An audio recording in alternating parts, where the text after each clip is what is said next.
my passion is like, I was trapped, and if I can stop one person from being in that same boat by educating on this, then I know that I'm doing the right thing. All righty. Welcome back to Are You Winning? I am Coach Zuber, and I'm here today with the one and only Chase Craig out of Boise, Idaho. Chase is the business owner of Own Boise out of Keller Williams Boise area. Is that right, Chase? Yeah, that's right. Thanks for having me, Craig. How you doing? Absolutely. I'm great. Thanks for asking. So, all right, Chase, let's just jump right in here. I had the opportunity. I ran into you, a couple of weeks ago at Mega Camp. Yep. Yeah, I ran into you. It'd been a while. It was awesome to see you. And then I asked you, dig in a little bit about what's going on. And you start telling me this story that I was just like, wow, this is awesome. But before we go into that story, I think we just talk about when did we meet? How long has it been?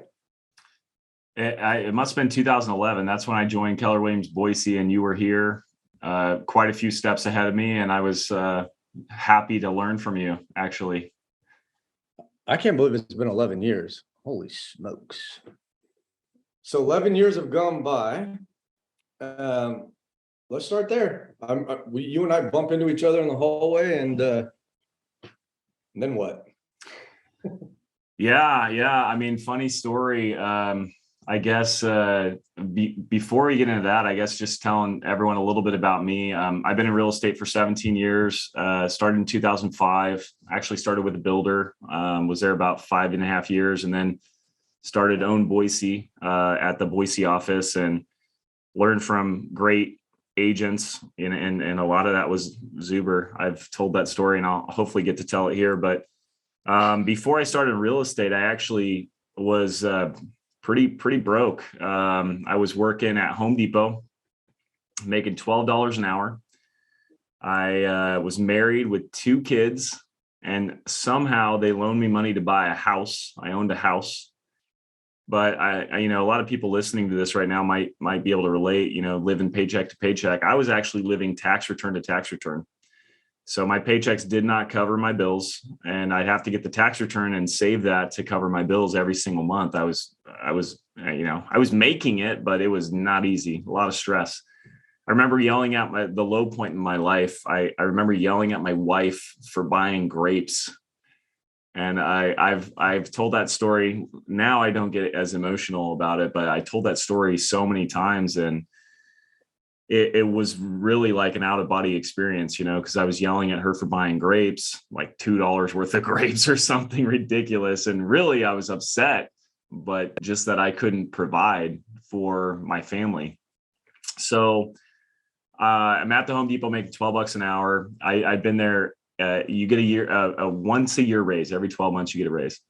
And I transitioned out of the department head job into a lateral move to an inventory management job. And my 12 months is up, and they're like, no, you changed jobs 8 months in. So your 12 months starts over. So 20 months later, I'm making $12 an hour, and they finally sit me down for my raise. And I'm like, oh yeah, here comes the big bucks.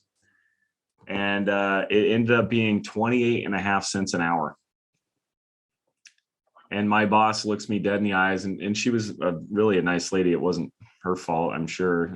Just corporate stuff, She's like, we're going to round that half a cent up to 29. And if you want to do the math, I did it for you. 2,080 hours a year at a half a cent is $10.40 an hour, or a year. Sorry, not an hour. So an extra $10.40 an hour. And I went home and I just felt like, am I stuck? Like, this is my life. I'm going to do this forever, just being broke and, working my butt off and not getting rewarded for it. And I happened to bump into a guy named Randy, my best friend now. not really my best friend, but like I owe him a lot, because he said, hey, we should get our real estate licenses. And I said, well, what's that? And literally that night I went home and I signed up for the classes. I actually had a college fund that I didn't use because I dropped out of college because my wife and I had kids early, and she's smart and I'm not necessarily the book smart type. So I was like, I'll go work, you go to school. So I still had a college fund from my great grandfather, and I took $1,000 out of it and did the real estate school. I actually did night classes, 3.5 months of night classes So I worked at Home Depot in the day and did my real estate school at night. And that's my journey. So in the last 17 years, I've sold over 3,500 homes. Realtor Magazine's top 30 under 30, 2011. Youngest Realtor of the Year for our local association here in Boise, and the history of the association in 2014. Went through the MREA, gross $1 million, and then finally net $1 million. I haven't been able to give $1 million yet, but that's on the bucket list. So yeah. So I didn't answer your question about how we met, and I have to tell the story because it was just awesome. It was just a really cool experience for me. But Craig, being the giver that he is, he actually put together a class. It was just a mastermind. He said, "Hey, I'm going to do an 8-week mastermind." And we're in the Boise Market Center. So if you're familiar with Keller Williams, Boise is a really top market center. We had about 700 agents. There's a lot of people here, a lot of good energy, a lot of great agents like Craig that are willing to share. And the very first mastermind, there must have been like 40 people, maybe more, 50 people, which is a lot for a mastermind. And the nuggets were flowing. I had pages and pages of notes, and I was so excited to go implement. And I came back the next week, and there was 3 people. You remember that? 40 down to 3. Yeah, dropping like flies.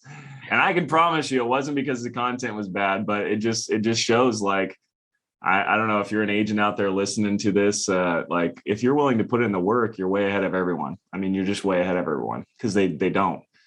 And ultimately, I remember that mastermind. I went the whole 8 weeks, and I asked Craig, I'm like, "Are you sure you want to do this? It's just me and you." Because eventually it was just Craig and I with a one-on-one setting for like the last 3 or 4 weeks.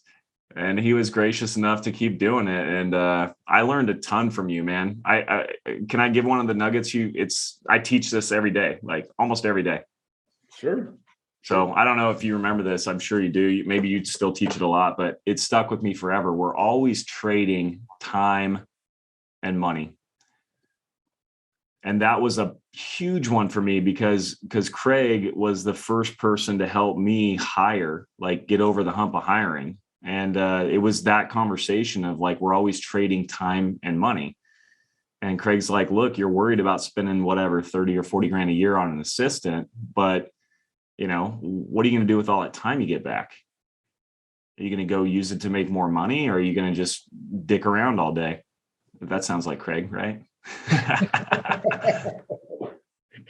So that was powerful, man. Thank you. My pleasure. All right. So that was 2011. So 2011 is when we met. That's awesome. 11 years ago. And then just real quick. So that whole Home Depot story, what year was that? That was 2005.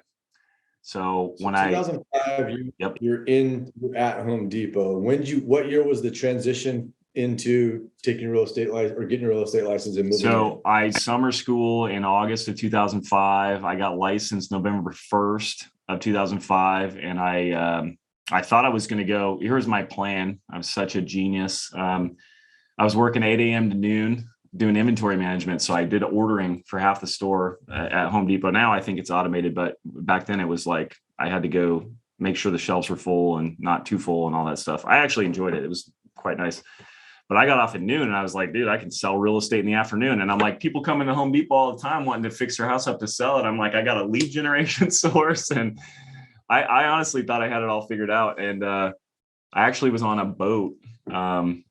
It's funny when you're broke and like 20, people that have boats. I haven't been on a boat in a long time, and I have a lot more money today, and I can buy plenty of boats, but I haven't been on a boat in a while. But anyways, I was on a boat, and we were with some friends, my wife and I, and I didn't even know this girl was licensed. She's a good friend of my wife's, and she's like, "Oh, you're getting licensed. You should come work for this builder."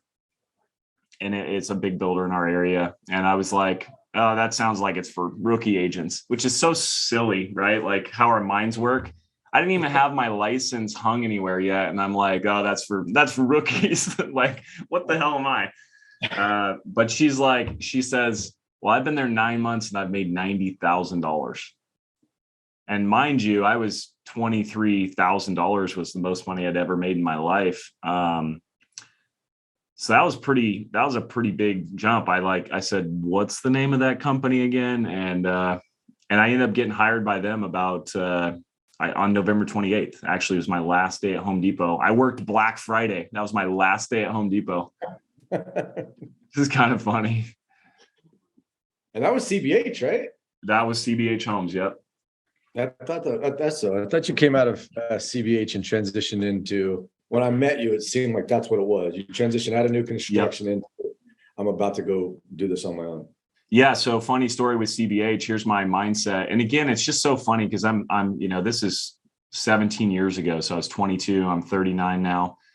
And just how immature, or like how much, like now how much today I know I didn't know then. And I guess keeping my mind open now, because your ego pops up and you're like, well, I'm not going to learn from that person or whatever.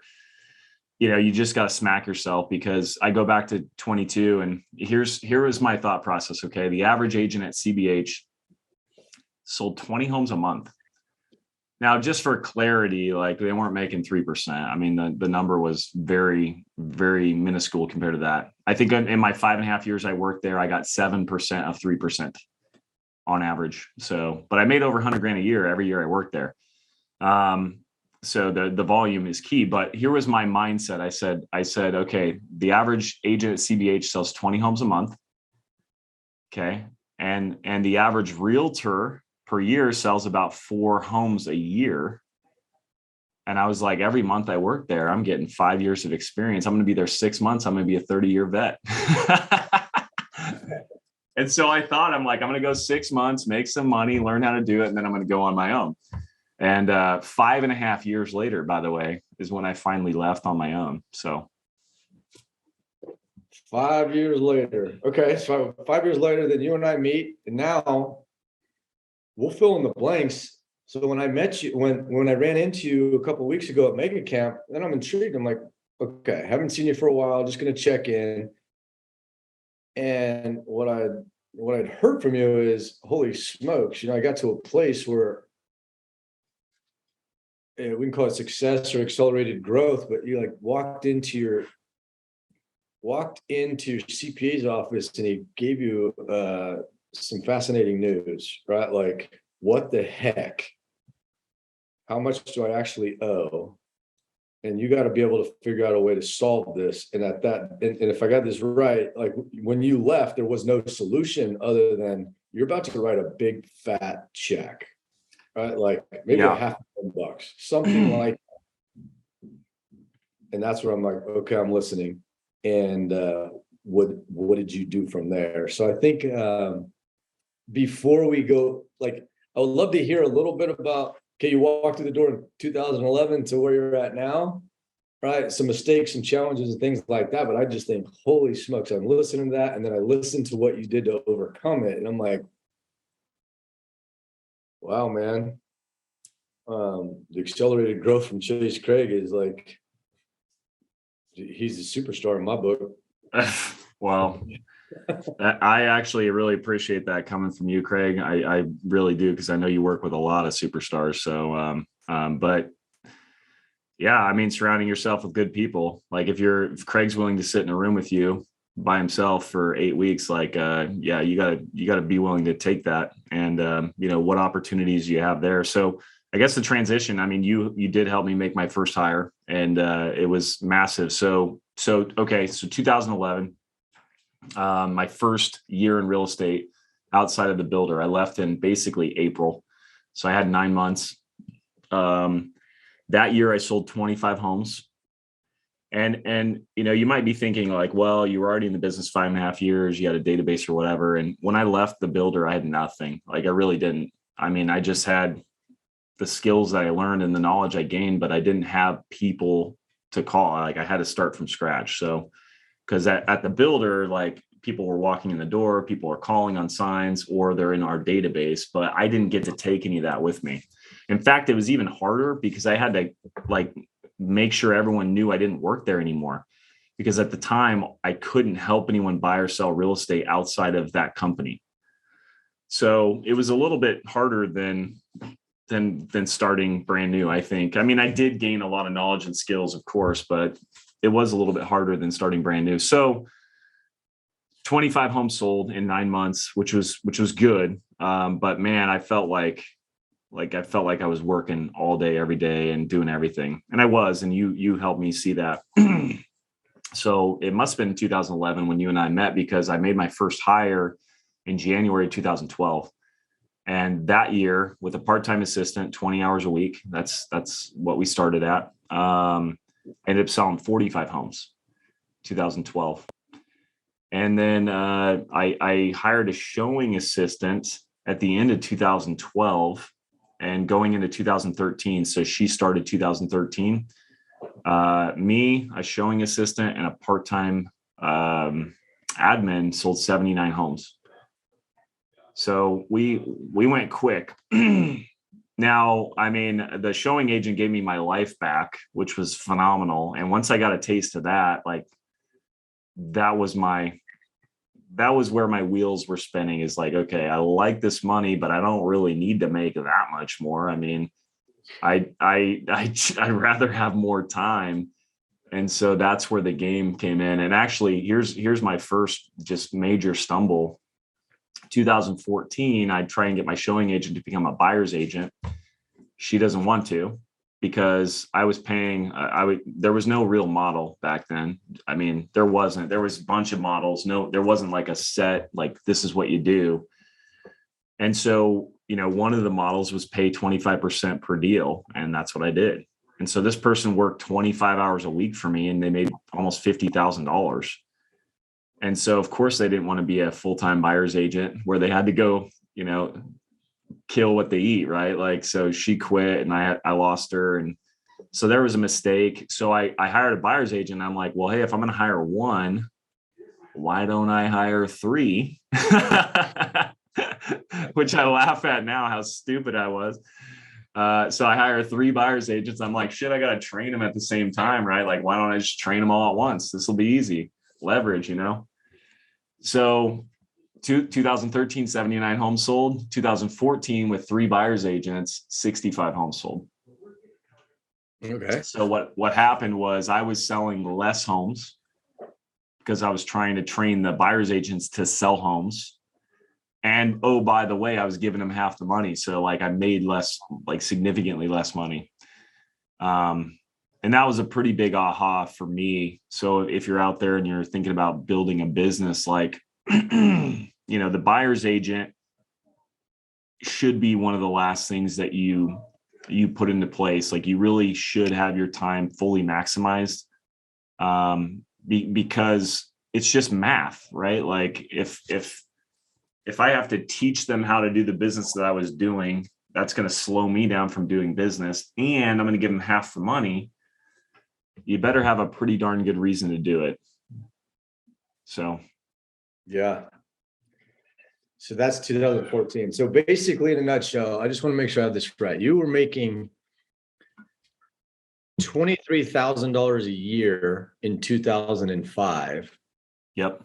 And by 2020, now you owe 500 grand in taxes for that one. That's correct. Yeah, we had a good 2020. We had a really good year, and I could see the freight train coming on the tax side. So that's why I met with my accountant. We closed 223 homes that year. And yeah, I met with him, and he's like, yeah, good job on all these write-offs you did. You're going to owe about $500,000. And I'm like, no, I'm not. It's like a knee jerk, like, what? I think you pronounced it with too many zeros. Were you not expecting that at all?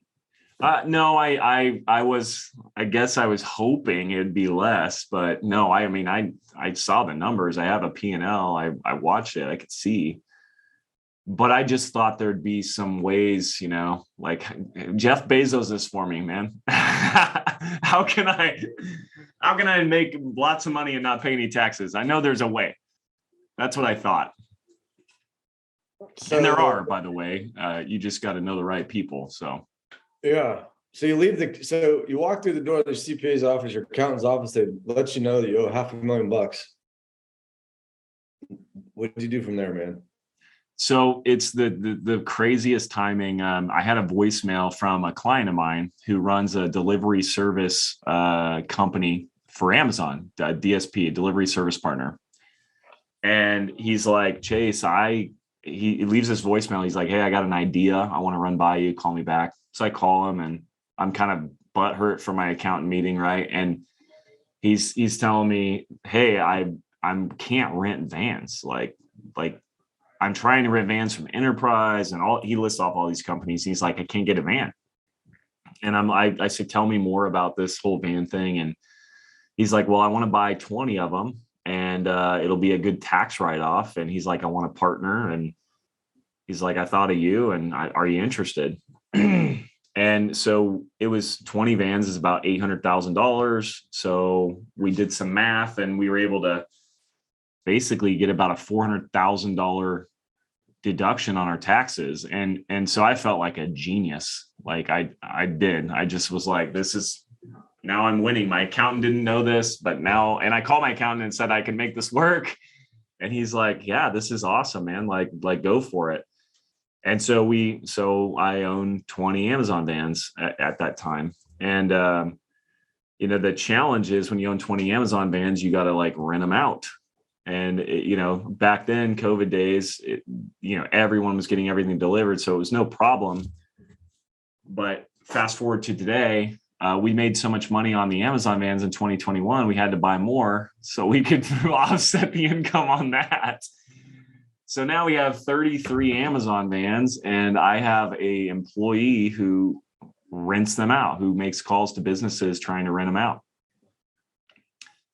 And I guess the part of the story that I want to inject, and I think we're going to go into a little bit here, is, I got to back up a little bit. A really good friend of mine, we go to the World Series of Poker every year. We have for about 10 years now. He's been an investor in real estate. He was in the IT world, an executive in the IT world. And he's talking about this real estate thing that multifamily real estate thing. And I didn't know anything about it. And he's like, you gotta like learn about it. And here's ego again, right? Like I don't know why this keeps coming up, but clearly there's some ego in my world where I'm like, dude, I've been doing this 17 years, or at the time, 15 years. I'm like, you've been doing this for 15 days is what it felt like. He'd been doing it for a few years, but I was just like, no, I'm not interested. Cause meanwhile, like, just to give you an idea of investment portfolio, like I've got land development deals going on. I've got single family properties that I'm renting out. I've got commercial properties that I'm renting out. So I feel like I've got the investment game under control. I feel pretty confident around investing in real estate. And so I'm just telling them, hey, I'm good, right? Which I'm sure we've all done when someone brings an investment opportunity and we don't know a bunch about it. We're like, man, not for me. And meanwhile, in Gary's group, he brings Tom Wheelwright, which wrote Tax-Free Wealth, and another book now, 7 Investments the Government Will Pay You to Make. He's telling us about this stuff, but it's just like clearly flying over my head. I'm not paying attention. I'm listening to everything but this stuff. So about 3 months after I buy these Amazon vans, I decided to take this meeting with this guy, Chris, I go play poker with, who's talking to me about real estate syndications. And it all clicks. And I'm like, I could have, instead of buying Amazon vans, I could have bought real estate and had the exact same outcome. So, and if you know anything about multifamily real estate in 2020 versus what it is today, I mean, it's more than doubled in value. And my Amazon vans have not doubled in value, just for clarity. So surprisingly, they actually went up in value a little bit, but not double. So yeah, I was like, what is this? And why did I not know about it? How come I was in real estate for 15 years and I'm in a tax situation where I need help and my accountant doesn't know? And clearly everyone in my world, doesn't really know. So yeah, it kind of clicked to me like, hey, this is something I'm interested in.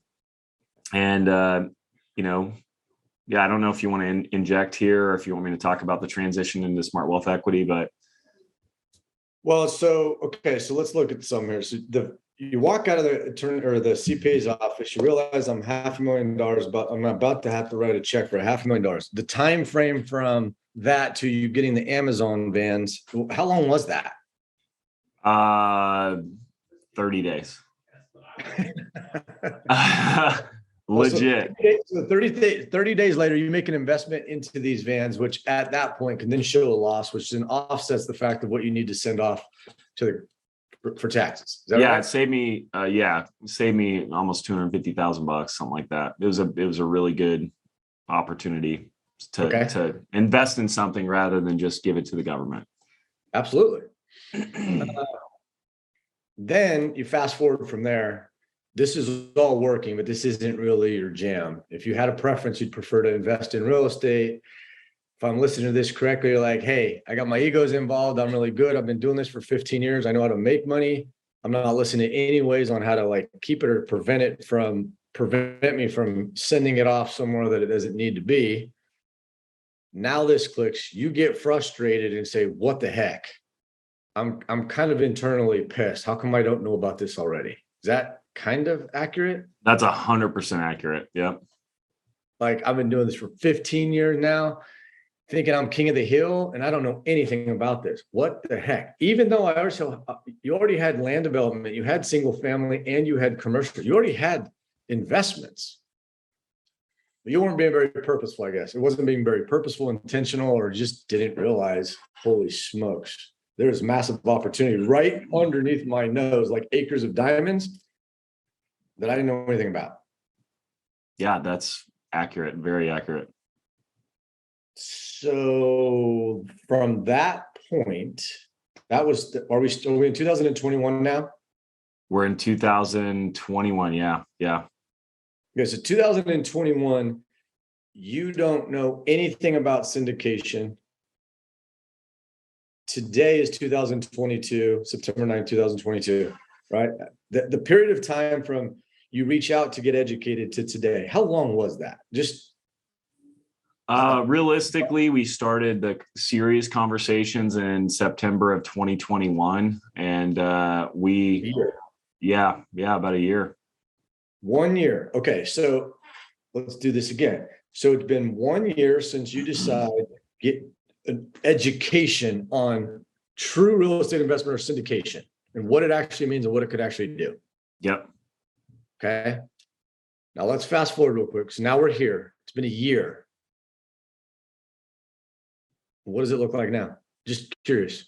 Yeah, we've closed on over 970 units. We've got over $100 million in multifamily real estate, and it's over 5 different projects. So it's crazy. Was it 970 units within a 12-month period of time? 10 months, yeah, is when we bought the first one. Yep. Yeah. How the hell do you do that? That's a good question, man. I mean, I guess the same way you go sell 79 homes and year 3. I think, and there's, it's funny because now, back then in 2013, when I sold 79 homes, that was a pretty big deal for like a one-man show. But today, I mean, like you see people on stage and they're doing like 200 deals or something. So it's just amazing. It's like that 4-minute mile that once it got broken, tons of people broke it. I think knowing what I knew about the businesses that I'm already in, when we decided to, because he had this business, Smart Wealth Equity, already kind of running, but it wasn't really doing much. It was just like this guy, my business partner, Chris Miller, he was the founder of Smart Wealth Equity, and now we are co-owners of it. But he is great at underwriting. He is highly networked in terms of like finding deals. He hasn't really ran a business before. And presenting and stuff is not necessarily his strength. And so I've been in sales for my entire life, basically. And I run businesses. So I'm like, wow, we kind of pair up really well. And I told him, I'm not interested in having a side project. Like, this is, if we're going to do this, we're going to go all in. And he left his corporate job of 20 years, making a lot of money. Basically, he ran an executive account for Fortune 500 company. And anyways, like he was doing pretty well by all intents and purposes. But just like a lot of us out there, like when you're doing, when you're working and getting paid, that's cool, but that's not necessarily building wealth, right? Like, money does not equate to wealth and the plan to move on. And so even though he was being very well compensated as a job, he wasn't really building anything. And so that's what really fascinated him about multifamily. And this is back in 2018, 2019 is when he really started diving in heavy. And he left his W-2 job in 2021, early 2021. And I joined him late 2021. And yeah, that was we just hit the ground running. I mean, so, and now my mission, and I really appreciate you bringing me on your podcast here. My mission is to make sure that, top producing real estate agents don't buy Amazon vans. Right? Like, why do you not know about this? And I can explain why I didn't know about it. Now, knowing what I know now, I know exactly why I didn't know about it. So do you want me to go into that? Yeah. So the way that these real estate syndications work, there's kind of two types. When a syndication is regulated by the SEC, so it's the Securities and Exchange Commission. And there's a lot of types, but two main types. One is 506B, and the other one's 506C. And if you're an investor, and it's a 506C deal, you have to be an accredited investor only. Period. The end. You've got to be accredited, which means you got to have over $1 million net worth minus your primary residence, or you had to have made, if you're married, finally jointly, over $300,000 a year for the last 2 years and reasonably expect to do so in the future. So that's limits your investment pool, right? But the cool thing about 506C is you can go advertise them. So you can shout it from the rooftop, hey, I got this deal, blah, blah, blah. I hear it on the radio actually all the time now. Like, I hear invest in this oil well or something like that. And it kind of sounds scammy, honestly. Like, it does, because the investment returns sound too good to be true. Like, you'll get 20% cash on cash, or, 20% average annual return, or whatever. It just sounds, and I had heard about those things, by the way, but I ignored them because I don't know. They just didn't sound right to me. And why didn't I know about the 506B? Well, 506B is what most of these real estate syndications do. And the 506B allows you to not only have accredited investors invest, but you can have non-accredited, sophisticated investors invest if you have a substantiated relationship with them. So if I know Craig Zuber, which I do, and I'm assuming Craig's accredited, but if he was not accredited, I could share him a deal. I could share a deal with him and tell him about it. But I have to know him. Well, why didn't I know for 15 years? Because I didn't know anyone that did it. We didn't have any relationships, right? I just didn't know a syndicator. I didn't know someone who run these deals. And I think that's the piece. Like, I don't really care if anyone ever invests with Smart Wealth Equity. I do care that they know about the vehicle and they get educated on it. And if they decide that it makes sense for them, great. And if that happens to be with us, that's cool too. But my passion is like, I was trapped. And if I can stop one person from being in that same boat by educating on this, then I know that I'm doing the right thing. So. Hey there, I'm Jeremy Herman, CEO and co-founder of Clarity Now. Listening to this podcast means that you're committed to your career and to growing your business. You're the reason why we created Clarity Now. You You see, Clarity Now is the real estate software designed to transform real estate agents into business owners. Now, being a great real estate agent is an entirely different skill set than being a great business owner. That's where Clarity Now can help. Clarity Now is powerful because some of the industry's top real estate coaches built it. We know what insights as coaches top performers need to grow their business. So, do you have a business plan based on your net profit goals? Do you know how you're performing against your quarterly goals? Do you generate a P&L each month? Do you have the best tools to help your team members hit their goals? Are you managing your company's pipeline and conversion reports? Do you have the data that you need at your fingertips to run a successful business?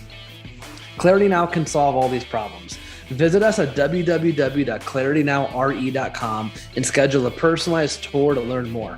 Mention this ad and we'll throw in 1 month for free. Congratulations on your success, and let's take your business to the next level together. 970 units so far. Well, in 10 months, right? What's this thing going to look like 5 years from now? That's a good question. I mean, we have our goals of Smart Wealth Equity, our number one goal 10 years from now is to never lose a dollar of our investors' money.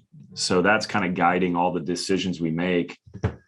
And so some advice I'd give people if they're looking at investing in syndications, and if you talk to people that have invested in syndications, they'll tell you the same thing, which is that the general partnership team is key. It's critical. So,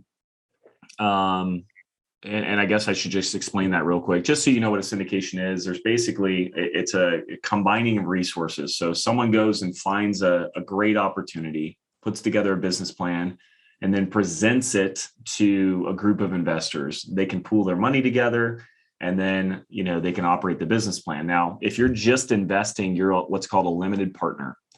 So you put money in and you own shares of that investment. The general partners, it could be one, it could be a group of them, usually 1 to 6 general partners. They all have duties assigned to them where they're actively managing it for you. So as an investor in one of these as a limited partner, I mean, that's the other thing is the first thing I did was just write a bunch of checks to get into these things because, our average deal that we present is a 7% preferred return, which means that our limited partners get paid 7% on their money each year before our general partners make a dime. That's really cool. So as an investment vehicle, I thought that's really cool. And then the way that we structure our deals typically, and this could change, but this is how we do it now, is we do a 70-30 split. So everything above and beyond 7% gets split 70-30. So 70% goes to the investor, 30% goes to the management team. And not to get too complex, but once it hits 15%, then we go 50-50. So if we paid you 15% on your money every single year that you invested with us, and you happen to make more than that, we split it 50-50. So it's a real, and I don't know if most of these people listening are with the Keller Williams organization or if maybe they're outside of it, but Keller Williams preaches win-win or no deal. And to me, this is like the epitome of that because, the general partners, the people leading the deal are not going to get paid unless they perform for the investors. So it's a really neat way to structure a deal and whoever came up with it, I mean, I just think it's awesome. So, okay, so for the agents that are listening, okay, and they're like, "Hey, I'm actually making money, and I'm at the time of year I have to really start considering either paying taxes or X amount being due." What would that do? Hey, I'm about to owe $100,000 or $200,000 in taxes this year. Sure. If I turn that over to you, what does that mean? Or instead of sending it off and I send it over to you for a syndication, what exactly does that mean? Yeah, it's a good question. So we're in 2022 right now as we're recording this. So currently you can write off 100% of the bonus depreciation. That's set to change in 2023 down to 80%, then 60% in 2024 until it basically goes away. That could change. Taxes change all the time, guys. So I would just say, I'll just talk about what it is today. I'll also say I'm not an accountant. So just to be clear. And lastly, everyone's situation is a little bit different. But one of the things that's great about these for real estate professionals is when you're a real estate as a profession, you get to work with these differently when it comes to the tax code. Again, talk to your accountant. But essentially what you can do is you can actually take your passive investment and write it off against active income. And again, you talk to your accountant. I said it 3 times now. So that I'm covered. But basically, if you put $100,000 in, we guesstimate, and some deals are different. Some deals are like heavy loaded for tax mitigation, and other deals are less towards tax mitigation. But our average deal is about 60% loss in year one. So if you put $100,000 in, you're going to get a $60,000 K1 loss the following year. So what does that mean? Well, whatever your tax liability would be, let's just say it was 35%. If it was 35% total, then you'd save about $21,000 from going to the IRS. So your $100,000 investment only actually cost you out of pocket $79,000. And so if you start to work the returns on that, and I got to step back. So I said 7% preferred return. That's true. But our average deal also has an 18% average annual return. But that's based off of no tax savings. So if you start to factor in your tax savings, it gets really interesting, because now you're getting, instead of investing $100,000, it actually only costs you $79,000. So your average annual return might be closer to like 23 to 25%. So it's a pretty neat program. And do you want me to nerd out even more? Because I can go a little bit deeper on some stuff that's really cool. In a short period of time. Let me give you an example. This is kind of cool. Yeah. So if we have enough interest, we will definitely do this. We haven't done this yet, but self-directed IRAs don't need the tax savings. And we happen to have investors that have self-directed IRAs. Well, what's the significance of that? Well, imagine this scenario. If we found the right deal and we had 2 classes of shares, and one of those classes of shares is self-directed IRAs, they get 0 tax benefits. So we give them no losses, but we give them maybe a little bit higher return. Maybe instead of a 7% pref, they get 8. And then we have a different class of share for people who want losses. And instead of getting an 8% return, they get maybe a 6, but they get double the loss. So in a hypothetical scenario, if they invest $100,000, instead of getting a $60,000 loss, they get a $120,000 loss. You feeling me? So now your $100,000 actually only costs you like $50,000. And what's your returns on that? So this is kind of the cool stuff that we can do. Go ahead. What were you going to say? Yeah. No, I'm just saying, so you have options. It's like, hey, now you're consulting with somebody that says, hey, if I do this, well, what's the strategies? Are you looking to reduce your tax liability? Are you looking for X, Y, and Z? Well, if you're going to do this, then you go here. And if you want this, then you go here.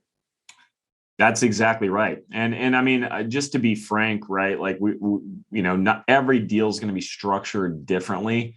It's not like every deal we're going to offer like, hey, you get, self-directed IRA, you're going to get more money. Like it's not always going to work that way. But if we can find the right investors who are looking for those types of things, which we do. I mean, we track this when we meet with a new investor, and I know it's only been about a year, but when we meet with a new investor, we track like, hey, what's most important to you? Is it cash flow, or is it appreciation, or capital preservation, or tax mitigation? And it's surprising how many people don't care about anything but losing money. Like that's what they want.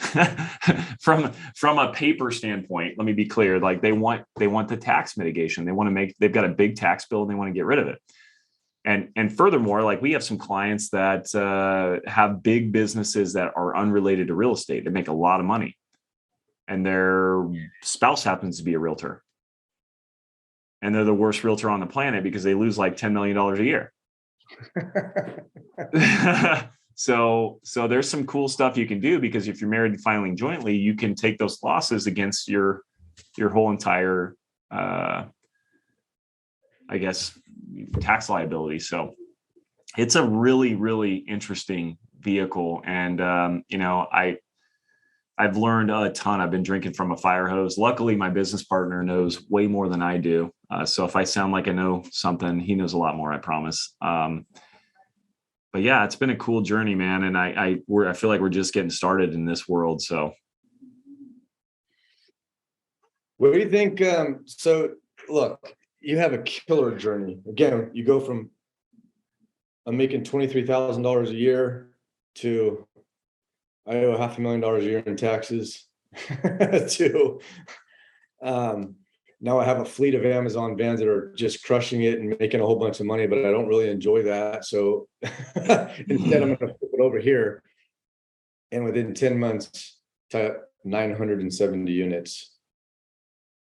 It's pretty phenomenal, man. Like, holy smokes. You got a couple of the greatest lessons that you've learned along the way, this journey? Oh man. Well, I do truly thank you, Craig. And there's been a lot of mentors along the way for me, but I mean, I've told this story when you're not around, so just so you know. But it's huge. I mean, you're trading time and money. So if you look at my real estate business right now, I have not been in the transactional side since 2018, completely out. And we've ebbed and flowed, as I poured myself into Smart Wealth Equity, I'm seeing that obviously the market's changing. So there's a little bit of downside there for our company, Own Boise, but it's also maybe a distraction for me too, like doing Smart Wealth Equity. So I'm still learning a ton.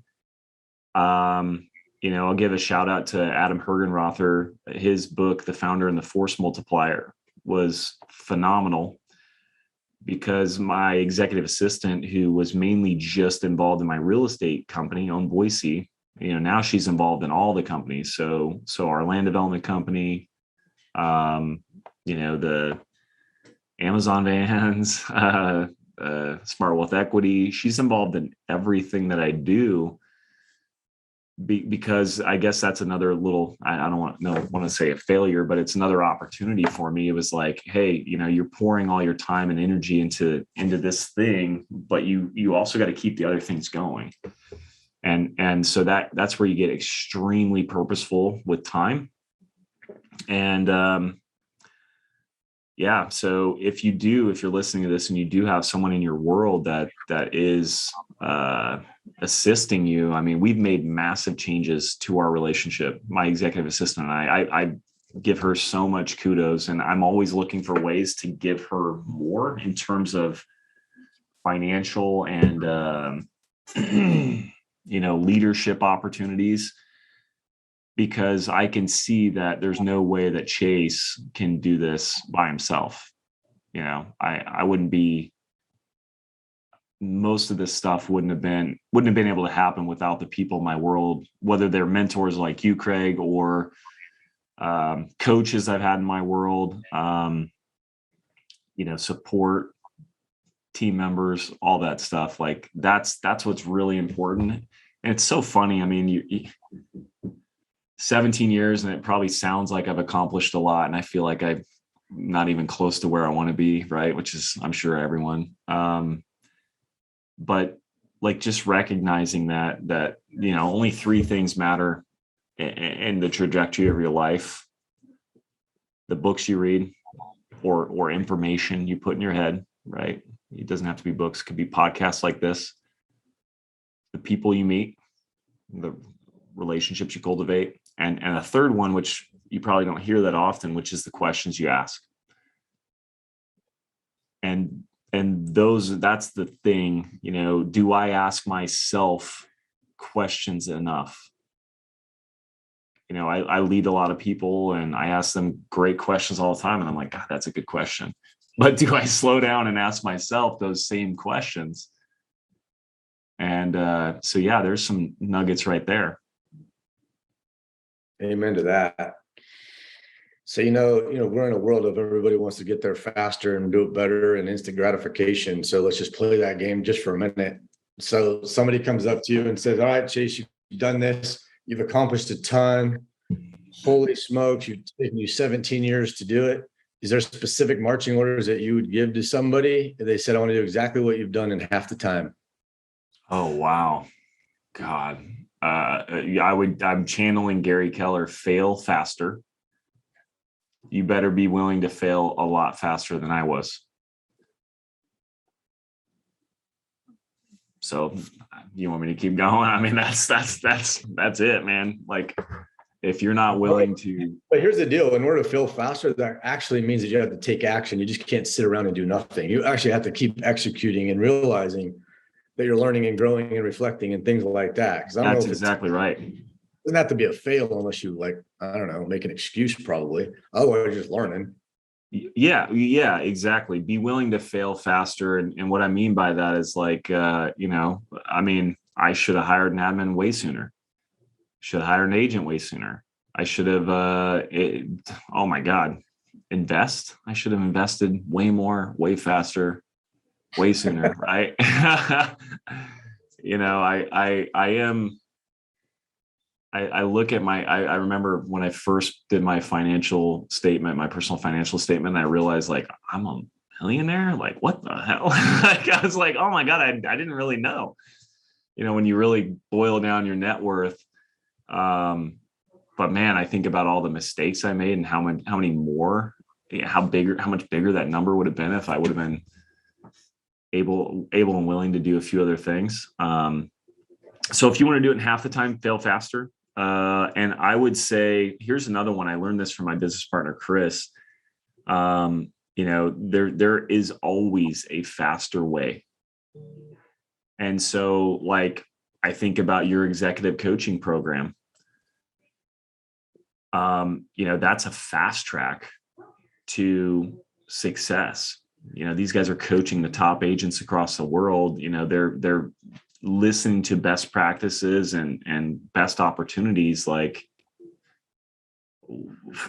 go quick. I mean, same with, like, we've invested on the Smart Wealth Equity side. You ask how we get to 971 units and over 100 million in 10 months. Like, well, we spent about $50,000 in masterminds so we could be around people that do way more than that, and we could learn from them. Yeah, so success leaves clues, right? Yeah. Get in the rooms where people are 10 times ahead of you. Yeah. Be the dumbest one on the call, like I am right here. Oh man, this has been fun.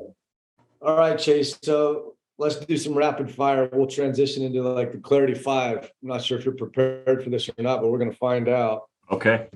What's the TV show or series that you're currently watching on Netflix or Amazon? How about that? You watch anything in some of your Amazon vans as you drive them around? On my Amazon vans. That's funny. I actually like Jack. Is it Jack Reacher? God, I'm probably going to get that wrong. Reacher, is it Reacher? It's over right now, but that was on Amazon. On HBO, I'm liking the new Game of Thrones series. I don't even know what it's called, but I watch it. So cool. How about a book? You got a book that's made the biggest impact on your career? Oh, Think and Grow Rich. I've read that book more than any other book and I've read a lot of books. I do read a lot. That is a life hack of mine.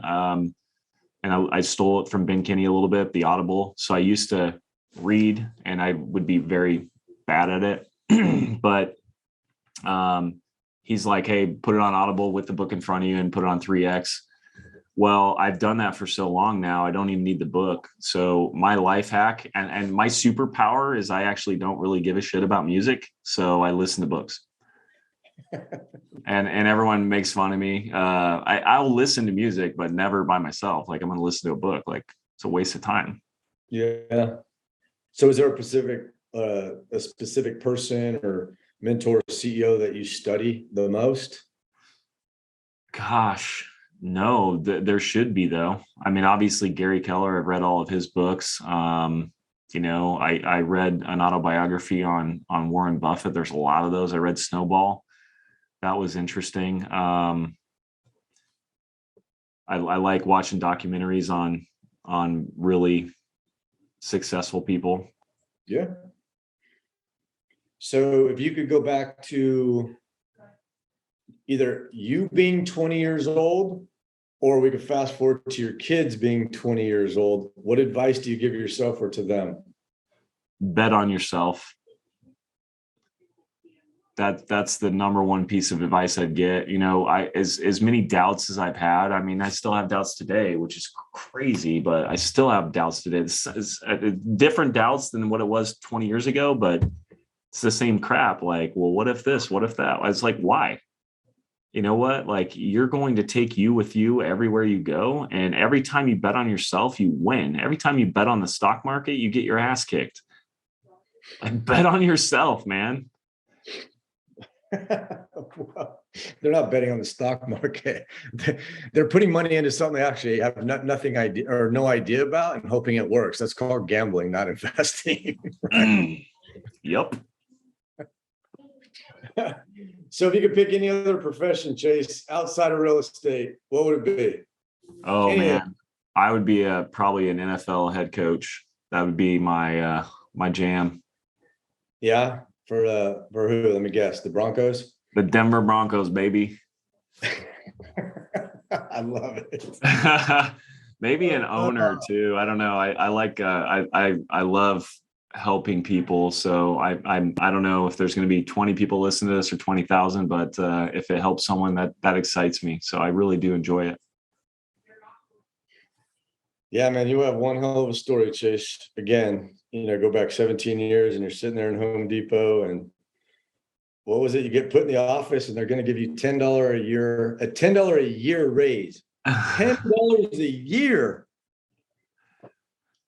It's incredible, man. So bad. Yelling at my wife for buying grapes. I'm yelling at your wife for buying grapes. I just bring grapes home randomly now. I just like put them down.